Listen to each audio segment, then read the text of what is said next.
Bonjour tout le monde, on va faire une vidéo sur un montage custom qui ressemble un petit peu au montage de la dernière fois, mais il y a des grosses différences. Donc là, on est sur un TTX22 M.2 montage custom pour l'Evo, donc en 210 par 55, donc 210 d'anthrax, 55 de débattement. On a la fameuse tête anodisée noire, donc que j'ai fait anodiser en Suisse par un sous-traitant du monde de l'horlogerie.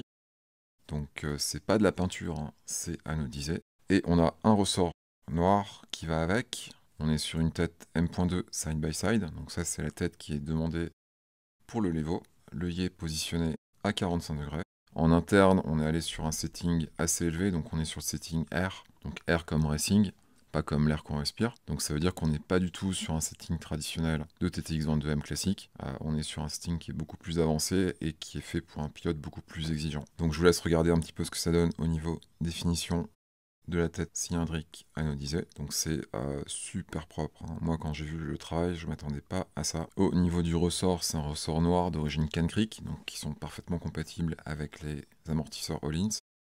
Diamètre interne et externe identique ou très similaire. La fameuse molette de rebond M1, donc là avec des clics qui sont bien audibles. Et le gros avantage de cette molette de rebond, c'est de pouvoir choisir la longueur de la molette. Donc dans les prochaines vidéos, je vous montrerai les versions avec la tête cylindrique trunnion et une version avec la tête cylindrique standard piggyback. Quand j'ai commandé l'anodisation de quelques têtes cylindriques, je m'attendais pas à ce que le rendu soit aussi bon. Je pense qu'on est aidé par le fait qu'on a des pièces M2, génération M2, avec la finition titane, qui permettent de faire des rappels de couleurs ici.